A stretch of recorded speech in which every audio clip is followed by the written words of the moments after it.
네, 생활 속 이슈들을 속속들이 들어보는 이슈 인터뷰 시간입니다.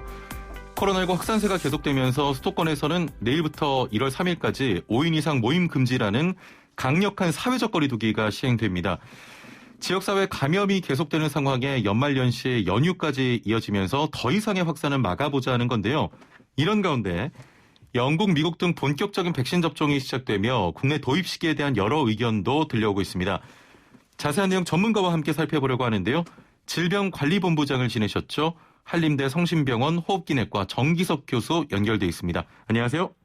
네, 안녕하십니까? 예, 전화 연결 감사드리고요.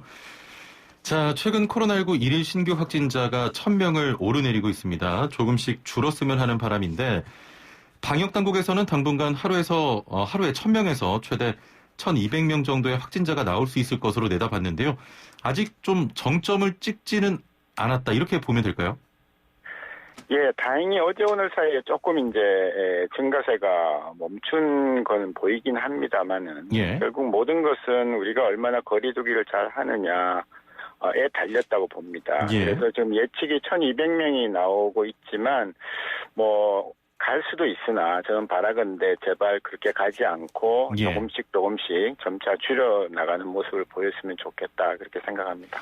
예, 어제와 오늘 좀 확진자가 줄었는데 2.5단계 효과라고 보기에는 조금 이릅니까? 2.5단계는 실은 12월 8일 날 특히 수도권에서는 예. 시작을 했기 때문에요. 그 나름대로 효과는 있었다고 봅니다. 다만 벌써 거의 2주가 다 돼가는 상황에서 예, 큰 예. 효과는 없었다는 거고요. 대신에 지금 이제 수도권을 제외한 곳에서도 상대적으로 좀 많이 발생하고 있어서 예. 이제 그쪽에도 다시 조금 더 신경을 써야 되겠다, 그렇게 보입니다. 예. 신규 확진자는 이렇게 좀 줄었다 늘었다 하는데 양성률은 3%로 올랐다고 합니다. 양성률이 올랐다, 이게 어떤 상황을 이야기하는 겁니까? 전반적으로 이 사회에 바이러스를 가진 사람들이 늘어나고 있다는 거죠. 예. 그래서 그것이 이제 반영이 되는 것이고요. 검사를 아주 많이 해버리면 양성률은 상대적으로 줄게 마련입니다. 그러나 예. 이제 더 중요한 것은 절대 숫자가 매일매일 몇 명이 나오는가. 지난 며칠 동안 1000명이 넘다가 이제 어제 오늘 사이에 900명, 800명 이렇게 돼가고 있기 때문에 예. 그 숫자가 사실은 더 중요한 것이고요. 전반적인 양성률이 계속 높아진다면 그것도 역시 우리 사회에 뿌리 깊은 코로나19의 감염을 뜻하는 거기 때문에 역시 예. 큰 의미가 있다, 그렇게 봅니다. 이 코로나19 지표 중에 가장 또 눈여겨봐야 할 게 감염 재생산 지수 아닙니까? 네. 이거 지금 많이 안 좋은 상황입니까? 지금 발표에 의하면 1.2 정도를 보고 있는데요. 예. 결국은 1.2라는 게 이제 한 명이 1.2명을 감염시킨다는 건데 10명의 환자가 있으면 12명한테 감염을 시키는 것이죠. 그렇죠. 그래서 잘 아시는 바와 같이 이게 이제 1.0 밑으로 가야 감염이 줍니다. 예. 그래서 이제 10명이 9명을 감염시키고 10명이 5명을 감염시키면 전체적으로 시간이 지나면 감염이 점점 줄어들게 되는 것이거든요. 그래서 아직까지는 1.2라는 것은 감염이 진행 중이고 숫자는 더 늘어날 가능성이 더 높다, 이렇게 볼 수 있는 지표라고 할 수 있습니다. 예. 앞서도 말씀드렸지만 수도권에서는 지역사회 감염이 계속되면서 내일부터 1월 3일까지 5인 이상 사적 모임을 금지합니다. 강력한 사회적 거리두기 시행인데 일단 5명 이상 모이는 송년회나 회식 같은 행사들이 일절 금지된다는 거죠? 네. 상당히 강력한 조치입니다. 우리가 방역 당국이 예고했던 3단계에서도 10명이지 5명 아니었거든요. 예. 그래서 만약 이것이 실효성 있게 시행이 된다면, 또 전 국민이 지킨다면 예. 아마도 감염을 줄이는 데는 아주 큰 도움이 될 것이다, 역할을 할 것이다, 그렇게 봅니다. 예. 자, 연말에 강원도 등에서는 숙박시설이 만실이다, 이런 소식도 있었는데 수도권 주민들 5명이 수도권 이외의 지역으로 여행 가는 것도 제한이 됩니까? 네, 안 됩니다. 수도권에 지금 저걸 주민등록을 두고 있는 분이면 누구나 5명 이상 모여서 어딜 가든지 안 되는 것이고요. 그렇군요. 또 거꾸로 강원도에 계시는 분들이 수도권에 들어와서 5명 이상 모여도 안 됩니다. 수도권은 5명 이상 모임 금지 지역이기 때문에 그렇습니다. 자, 그런데 최근 한 달간 수도권의 경우에 거리두기를 3차례 정도 강화를 했습니다만 별다른 효과를 거두지 못했다, 이런 시각이 많은데 결국 이런 사회적 거리두기를 지키는 사람만 지키는 게 아니냐 이런 지적도 나오거든요. 5인 이상 모임 금지 실효성 어떻게 좀 보십니까? 예, 저도 사실은 늘 걱정하고 지키는 분들만 늘 지키고 예. 부주의하고 어기는 분들은 항상 어기면서 이제 항상 그 문제는 그쪽에서 나오게 마련이거든요. 예. 지키면은 바이러스가 퍼질 리가 없습니다. 바이러스는 사람 몸속에 들어가서 옮아가는 거죠. 혼자서 돌아다니는 게 아니거든요. 예. 그래서 저는 이 5인 이상 집합 금지가 모임 금지가 좀 단속과 더불어서 잘 된다면 완전히 자율로 맡기기에는 지금 사실은 좀 너무 광범위하긴 합니다만은 예. 잘 된다면 저는 한 1주, 2주 안에 가시적인 효과는 볼 수 있을 거라고 봅니다. 다만 이게 4명이서 좁은 장소에서 각 다른 그룹들이 여러 사람이 모여 있다면 사실은 그것은 거리두기가 아니거든요. 그렇죠. 그래서 동시에 어떤 밀폐된 장소, 그것이 술집이든 식당이든 아니면 뭐 어떤 업무를 보는 곳이든지 간에 그 안에 모이는 숫자를 일정하게 정해놓고 그 이상을 넘지 않도록 하는 것이 방역의 원칙을 제대로 지키는 방법이지 사적인 모임만 제한한다고 해서 모든 게 끝나는 것은 아니라고 말씀드리고 싶습니다. 자, 수도권 말고 비수도권에서도 그 신규 확진자가 계속 발생하면서 이 비수도권에서도 수도권처럼 추가적인 방역 강화 조치가 좀 필요하지 않겠습니까? 네. 사실은 이제 정부의 방역 대책에 의하면 이 4,500명 선에서 전국 단위로 보고 800에서 1,000이 되면 정말로 전국 유행이기 때문에 전국이 3단계를 가는 게 맞죠. 그런데 지금은 이제 뭐 수도권만 2.5단계, 지방은 2단계 정도로 묶어놨고 이제 각 지자체들이 알아서 2.5단계를 이제 시행을 하고 있기 때문에요. 저는 정말 이 수도권에서 5명 이상 못 모이게 할 정도의 강력한 조치, 실제로 선언만 하네. 지금 3단계이거든요. 그렇다면은 지방에서도 새로운 불길이 나는 것을 예방하기 위해서 2.5단계에 준하는 그런 조치들을 동시에 해야 이 좁은 나라에서 감염이 번지는 것을 좀 예방할 수 있지 않을까 하는 그런 생각입니다.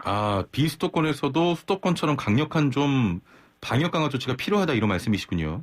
어느 정도는 따라가 줘야 됩니다. 왜냐하면 수도권 주변에 있는 강원도, 충청도 이런 지역은 사실은 수도권 같이 움직이기 때문에 너무나 큰 괴리를 보이고 있으면 방역에 문제가 생기기 마련입니다.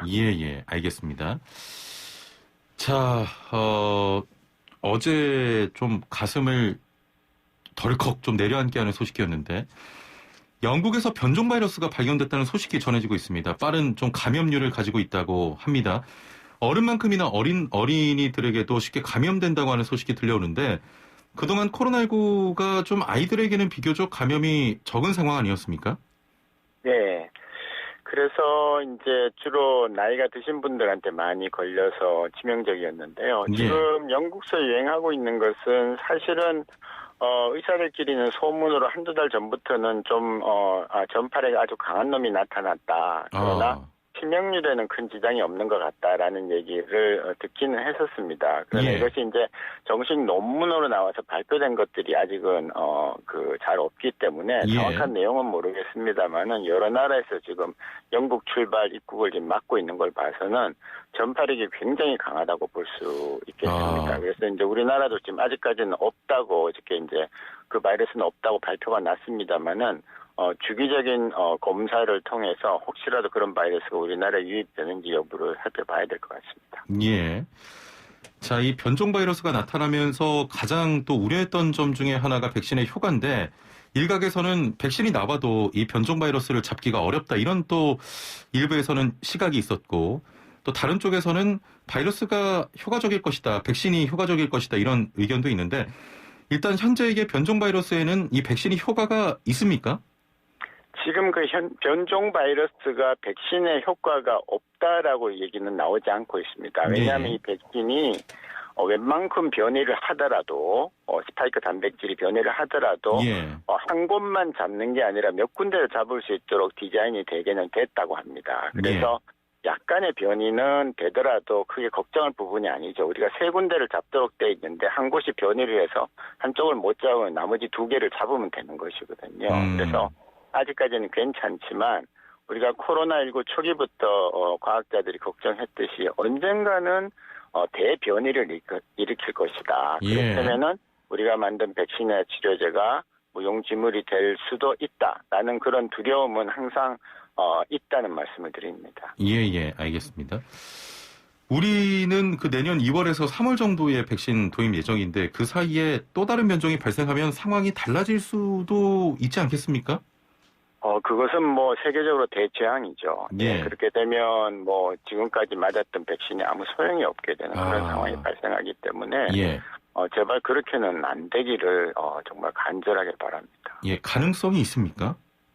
가능성은 있습니다. 지금 우리가 이 100년째 우리가 인류를 괴롭히고 있는 그 인플루엔자, 독감 바이러스도 조금씩 유전자 변이가 생기면서 조금씩 변하면서 인류가 그걸 따라가면서 예방주사의 종류를 다르게 해서 맞고 있는 것이거든요. 예. 그래서 보통 독감은 10년에 한 번씩 대변이가 일어나면서 독감 백신이 잘 안 듣고 하는 일이 생기게 됩니다. 그래서 이 부분도 이제 겨우 1년밖에 안 됐으니까 혹시라도 시간이 지나면서 큰 변이가 일어남으로 해서 지금 이 바이러스들이 사스 코로나 바이러스 2라는 바이러스인데 이 바이러스가 정말 변종이 돼서 뭐 코로나 3가 된다든지 이런 식으로 바뀌어버리면 정말로 우리로서는 난감하게 되는 것이죠. 아, 그렇군요.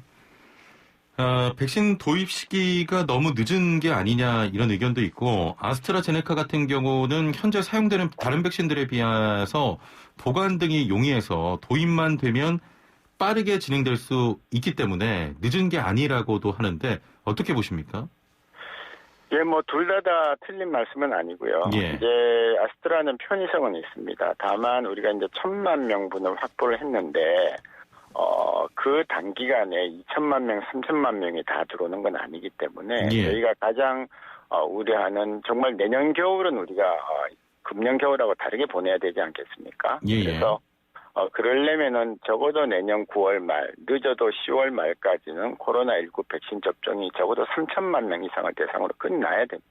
그래야 집단 면역력을 기대할 수 있고 대부분의 사람들이 정상적인 경제 활동을 할 수가 있는 것이거든요. 그래서 과연 1,000만 도즈가 1,000만 명분이 다 들어와서 맞는 거는 둘째 치고 나머지 2천만 명분은 어떻게 할 거냐라는 거가 이제 관심이 있는 것이죠. 아스트라제네카의 미 식약처 승인이 늦어지고 있다 보니까 국내 도입이 또 늦는 게 아니냐 걱정하시는 분들 많으신데 정부에서 미국 FDA 승인 여부와 관계없이 국내 식약처에서 심사하겠다는 계획이거든요. 보통 다른 백신이나 약들도 이렇게 심사합니까? 그럴 수 있습니다. 국내에서 개발한 약들은 사실 미국 FDA 승인 얻기 전에 우리가 먼저 승인을 하기도 합니다만은, 백신도 우리나라가 만들긴 하는데 우리가 독자적으로 새로운 백신을 만들어 본 적이 없는 나라거든요. 그리고 우리가 물론 심사는 할 수 있겠지만 미국 FDA나 유럽의 EMA가 허가를 안 하고 있을 때는 이유가 있을 겁니다. 어떤 이유든지.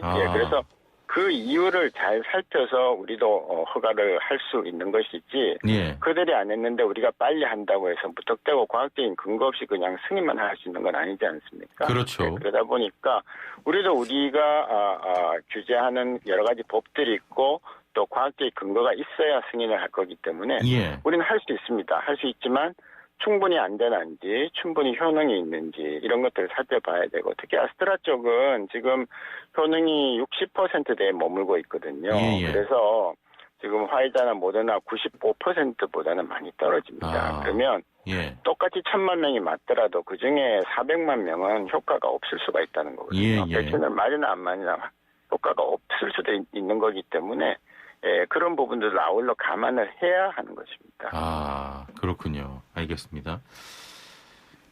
정부에서 내년 11월까지 필수 대상자에 대한 백신 접종을 마치겠다 이런 목표 세웠는데 자 그러면 앞으로 한 1년 정도만 더 버티면 코로나19 감염 위험에서 조금 자유로워질 수 있을까요?